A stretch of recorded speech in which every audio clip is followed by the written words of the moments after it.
Hello, hello, hello everybody, and welcome if you're new here, and welcome back if you're a current subscriber or seen my videos before. My name is Adriana, I'm a certified personal trainer, and here on my YouTube channel, I talk about PCOS, like what we're doing today. I do at-home/gym workouts. I show you some of my favorite meals I like to cook, and I do some vlogs here and there. But like I said, today we're talking about PCOS. And in today's video, we'll be going over supplements that are common for PCOS or may have heard about it, part 2. So if you haven't seen the video I made before, I do have a part 1. I recommend watching that one as well. So again, I'm just going over some of the common supplements we see around for PCOS or heard, like, well, you should take this, you should take this. So just going to do a little run through on what they are and if there's been any medical studies to prove if there has been any effect, a positive effect on PCOS. But first things first, before we get into our video, I just want to do a quick disclaimer. I am not a doctor. I repeat, I am not a doctor, so I cannot prescribe you anything. So, no, this video is purely for informational purposes. Again, just explain what the supplement is and just pull out some of the research data that has been done on it. I cannot diagnose you with anything. I cannot prescribe you anything, such as supplements and or medication. Nor can I tell you which supplements to and to not take from, like I'm mentioning in this video. That's all up between you and your doctor, so leave me out of it. And yeah, that's pretty much what I have written in my PowerPoint to make sure I make the disclaimer. But anyways, let's go ahead and get into it. Oh yeah, and our citations and the studies are going to be linked in the description box below. All right, so let's go ahead and get into it. First one is inositol. You probably heard of this so many times. There's a lot of supplements out there that use inositol. So inositol is a type of sugar that influences both the body's insulin response and several hormones associated with the mood and cognition. So, sometimes it can be referred to as vitamin B8, even though it is technically not a vitamin. It can be found in foods such as fruits, beans, grains, and nuts, and your body does produce naturally. Now, there are two particular forms of inositol. You got myo-inositol and D-chiroinositol, if I'm pronouncing those correctly, I hope so. And it's understood that imbalances in these inostols may cause insulin resistance in women with PCOS. In a study that covered studies related to the mechanism of action of myo-inositol and D-chiroinositol, which is MDI for short, I guess. With randomized controlled trials conducted in women with PCOS, it is suggested that the inostols MI and DCI can reduce inositol response. So MI is going to be short for myo-inositol, and DCI is D-chiroinositol, just so you know. Can reduce insulin resistance, improve ovarian function, and reduce androgen levels in women who have PCOS. And another study showed that the myo-inositol is capable of restoring spontaneous ovarian activity and consequently fertility. So follow one by another in most of the patients who have PCOS. Like, I see inositol everywhere. There has been a few studies done if inositol can help with acne and hirsutism, since it does help with insulin resistance. As a byproduct, it also helps with lowering androgen levels. A study showed that about a third of women who were able to eliminate their hirsutism after 6 months. More than half of the women studied also saw significant improvements in acne. There actually is a recommended dosage in both of these inostols. So again, I'm not telling you to take them or not, but this is what I came across, that there is a recommended dosage. So the recommended dosage of myo-inositol for most women with PCOS is 4,000 milligrams a day, taken in 2 doses. This is similar to the many 40:1 ratio of myo/D-cortisol inositol products and most commonly seen in Ovasitol. That's pretty much the number one product I've seen ever is Ovasitol. And I know you ladies have been asking me to talk about Ovasitol, so here we are. It is the combination of these, which are probably a couple of the supplements with, again, you've probably seen this everywhere. The inositol, Ovasitol is a huge one. So in short, yeah. Inositol does help with PCOS as long as the research says the Recommended dosage is 40:1 of myo-inositol to d-chiro-inositol.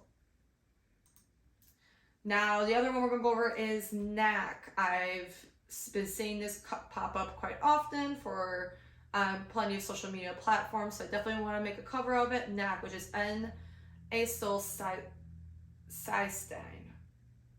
I probably did not pronounce that correctly. I've always struggled pronouncing this before. Let's just call it NAC. Okay, well, NAC is an acetylated form of amino acid L-cysteine. It has antioxidant, anti-inflammatory, and metabolic properties. It acts directly as a scavenger of free radicals, especially oxygen radicals, making NAC a powerful antioxidant. It's actually an FDA-approved drug. It's commonly used for the cough and other lung conditions, for example, like the flu, dry eye, and along those lines. Fun fact, it actually is used to help with treating Tylenol poisoning. So yeah, when you go to the hospital, you're gonna get NAC and try not to get Tylenol poisoning. Anyways, but as of August 2022, the FDA is considering letting it be used as in dietary supplements if there are no adverse health effects. So this is something you can't really get your hands on. Again, it's an FDA-approved drug. So at this point, you're probably wondering, like, what the hell does this really have to do with PCOS? Especially covering, like, how does it have to do with, like, dry eyes and, like, the cold and, like, Tylenol poisoning? Well, I'm going to answer that for you. Since NAC is a strong antioxidant, it can help reduce insulin resistance, lower testosterone levels, improve fertility, and regulate your period. A review of 8 studies of NAC on PCOS concluded NAC showed significant improvement in pregnancy and ovulation rate in the studies with the short-term outcomes compared to a placebo group. This same review talked about improvements in estrogen levels and insulin resistance, but also mentioned that there needs to be more studies done on the effect of NAC on PCOS. So this will be mostly done a meta-analysis where they looked over a bunch of studies that were about NAC and PCOS. And it's most likely taken by mouth with dosages of 600 to 1200 milligrams daily.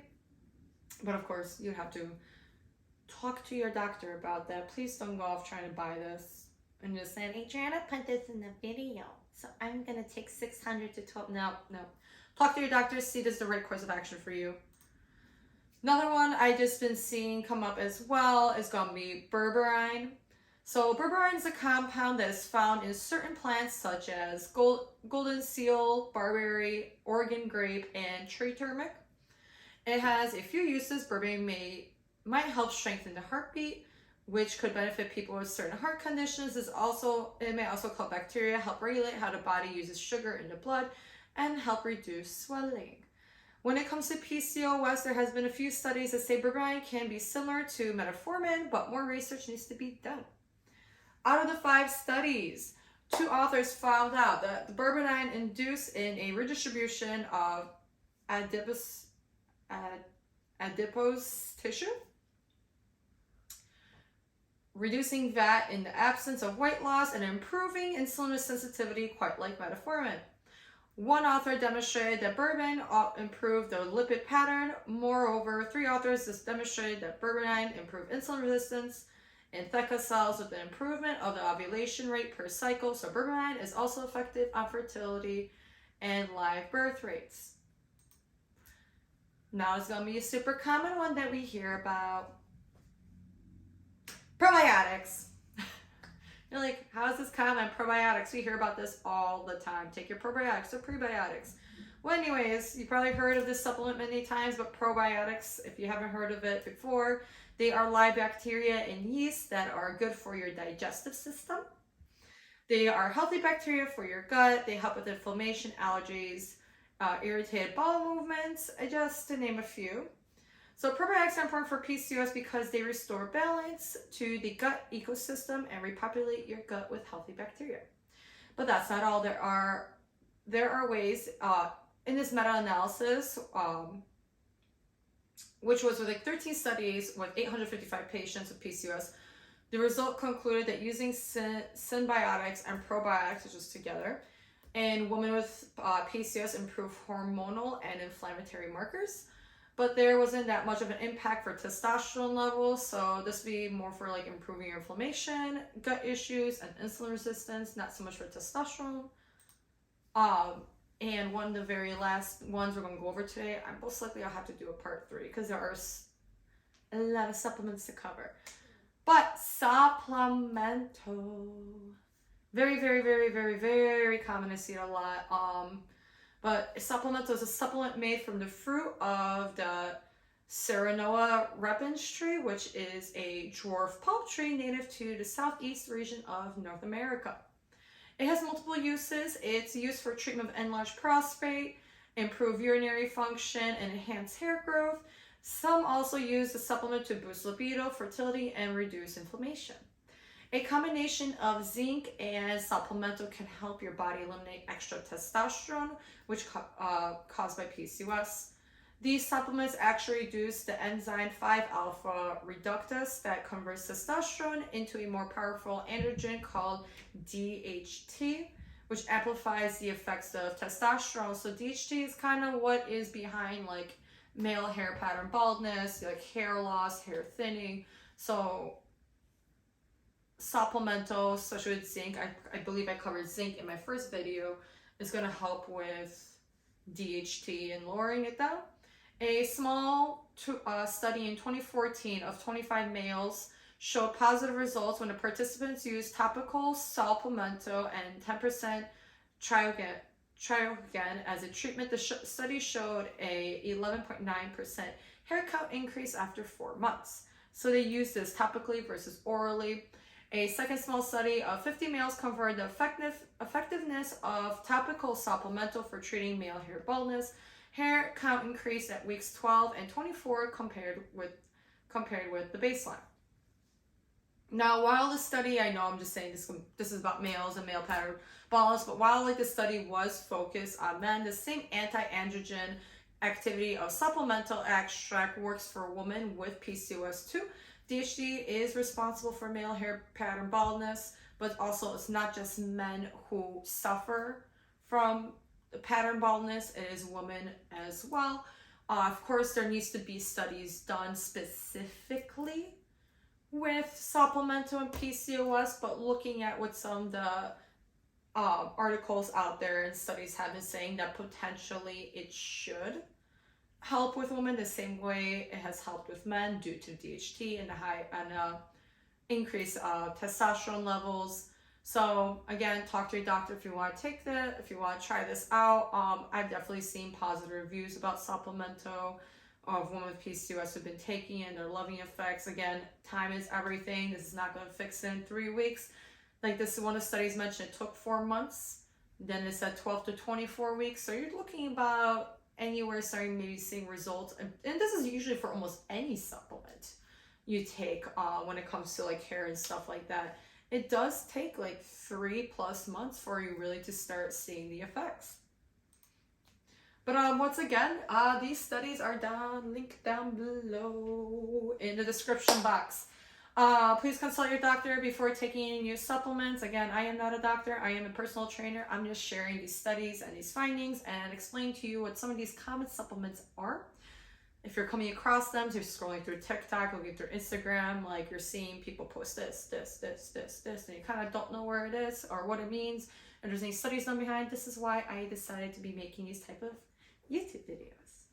It makes it easier for you instead of looking through all of the studies like I do. I do that for you.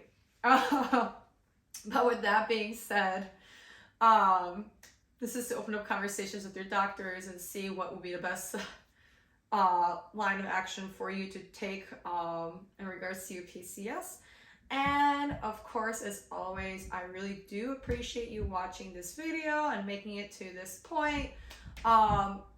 If you haven't already, go ahead and hit that like and subscribe button. It's a great way and a free way to show support to me and my channel so I can continue making videos like this and continue doing more research and seeing what studies have been done on PCOS and just summing it up into these videos. And of course, by hitting that subscribe button is going to keep you up with my future videos as well. That way you don't miss anything. There's always new information coming out. And I should be making a part 3, so keep an eye out on that. again, there's quite a few more supplements I'd like to cover that have been mentioned that are supposed to help with PCOS. So again, I'm in the process of just finding all of the data that will support if those claims are true or not. But again, with that being said, thank you so much for watching, and I'll see you in the next video.